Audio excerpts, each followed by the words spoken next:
Vous fréquentez des personnes que vous choisissez, ou non, des personnes que vous rencontrez. Elles sont différentes de vous. Vous le savez, c'est votre choix. Même dans votre famille, les autres réagissent différemment de vous, de moi, mes collègues de travail, mes amis. Je l'apercevais cette différence. Je la clamais même haut et fort, comme une richesse, tout autant que je clamais que cela ne me dérangeait pas, que les autres soient différents. Mais je sais maintenant que pendant de nombreuses années, je n'avais pas compris ce que cela signifiait. C'est aberrant, n'est-ce pas? Et pourtant. Un jour, aux alentours de mes 40 ans, plutôt après qu'avant, la fameuse crise, vous connaissez? J'ai compris qu'être différent au travail, cela impliquait ne pas agir comme moi, ne pas réfléchir comme moi, mais également ne pas avoir les mêmes besoins, ne pas avoir les mêmes rêves. Parfois aussi ne pas y consacrer la même énergie et le même temps. Il m'a encore fallu 10 ans à comprendre pourquoi.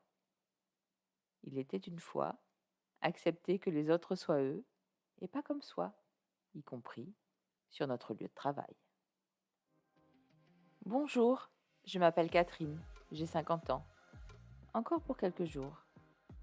J'ai toujours aimé raconter les histoires des autres, celles qui m'avaient touchée, inspirée, ou qui sont des arguments de vie ou de vente selon le contexte. Avec le podcast Il était une fois, ce sont mes erreurs, mes réussites, mes questionnements et mes déclics que je partage avec vous. Tous ces événements devenus des prises de conscience, je les dépose dans vos oreilles, car on ne sait jamais qui on va inspirer. Reprenons. Écoute active, mimétisme physique pour mettre les gens à l'aise, utilisation du même niveau de vocabulaire, soit ce sont des techniques de vente, soit de l'empathie innée. Techniques de management également. Et du coup, on peut en oublier que les personnes en face ne répondent pas au même code que les nôtres. Je le sais, que d'une culture à une autre, un même comportement peut signifier autre chose, qu'un mot a une autre signification. Déjà qu'un mot peut avoir plusieurs significations selon son contexte. Par exemple, j'adore les Québécois qui ont un français si imagé, que je qualifierais de naturel, dans le sens relié à la nature, sans fioriture. Les Martiniquais, les Guadeloupéens qui ont un français si riche et si précis, précieux, dans tout ce que cela a de noble. J'espère ne choquer personne dans ce que je viens de dire. Ce n'est évidemment pas une généralité non plus. Ce sont des conversations, des écoutes, qui ont été pour moi de magnifiques découvertes qui me font vous partager ce ressenti, cette différence.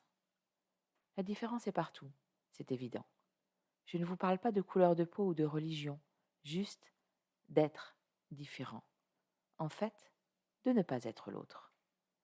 J'ai toujours été très engagée au niveau de mon travail, faisant des heures en plus de celles du cadre légal, trouvant des solutions à chaque problème, proposant des axes d'amélioration, osant même aller discuter de choses qui me dérangeaient ou qui m'avaient peiné. Je ne comprenais absolument pas pourquoi les autres autour de moi n'avaient pas la même attitude. Je ne comprenais surtout pas pourquoi ils ne comprenaient pas cet investissement. Certains allaient même jusqu'à me considérer comme anormal d'être aussi engagé, ce qui pouvait me mettre dans un état de forte colère, mais cela, c'est une autre histoire. Cela m'a toujours paru évident d'en faire plus, mais du coup également d'être parfois écouté, d'avoir de la gratification, des augmentations salariales, ou que de nouveaux projets me soient confiés. Et quand les autres se plaignaient de ne pas avoir le même traitement, déjà, je ne comprenais pas pourquoi ils se plaignaient. Je leur répondais qu'ils n'avaient qu'à être aussi engagés que je pouvais l'être. Point. J'ai dû paraître très intolérante aux yeux de certains, peut-être même méprisante. Un jour, je discutais avec une de mes collègues. Nous échangions sur comment nous avions réagi à une nouvelle qui venait de nous être faite. Et là, d'un seul coup, j'ai compris. Merci. Devant le même événement, avec les prismes de ce qu'était ma collaboratrice, elle ne pouvait pas réagir de la même façon que je le faisais. Déclic. J'ai commencé à regarder les gens avec un autre œil. Pendant que moi je pensais cela et que mes cellules s'activaient à une réaction, les leurs allaient dans une autre direction. Et donc, il ne réagissait absolument pas à ma façon, je veux dire, de la même façon que moi. Ça a été une révélation. Alors, évidemment, si une personne ne réagit pas de façon identique à ma situation, eh bien, les autres également. Pour arriver à un résultat commun, les activateurs de chacun doivent être mis en mouvement, appelés, soulevés, titillés. De quoi as-tu besoin pour avancer? Qu'est-ce qui te fait reculer? Tu es triste en te levant? Tu as le sourire toute la journée? Tu es différent de moi. Je ne peux donc pas anticiper tes réactions. Je me dois d'être vigilant à toi, à ton besoin. Jusqu'à ce déclic, je pensais pouvoir manager des gens, mais je ne comprenais pas pourquoi cela n'avait jamais été le cas. Je ne comprenais pas non plus pourquoi certains managements me convenaient et d'autres pas. C'était comme si un champ des possibles venait de s'ouvrir. Je n'avais pas forcément les clés pour comprendre chacun, mais maintenant je savais que cela était, tout simplement. Cela paraît si simple. Pour moi, cela a finalement mis du temps. Il y a quelques mois, j'ai découvert dans mon programme de coaching en développement personnel qu'il y avait une multitude de valeurs, que nous avancions en fonction de chacune d'elles. C'était ce qui faisait notre pourquoi. J'avais bien sûr entendu parler d'échelle de valeurs, je savais intuitivement ce qui me faisait avancer, mais de voir que tout était lié m'a finalement rassurée. J'étais une. Et ce qui a été le plus révélateur a été de découvrir les valeurs des autres personnes de ce groupe. J'ai découvert que la famille était un moteur, que le bien-être était un moteur, que la santé en était un, que nos valeurs pouvaient évoluer selon le moment de notre vie. Et bien sûr, j'ai surtout découvert que même si nous arrivions tous et toutes à discuter ensemble, nos valeurs étaient différentes. Cela n'a rien changé à ma façon de discuter avec les autres, mais il est évident que cela me permet de mieux accepter que tout le monde ne va pas aller dans le même sens que moi. Et c'est juste. Même si, dans une entreprise, on pense que la finalité est l'entreprise, nous sommes toute une composante de celle-ci. Et c'est l'intégralité de nos différences qui l'a fait également avancer.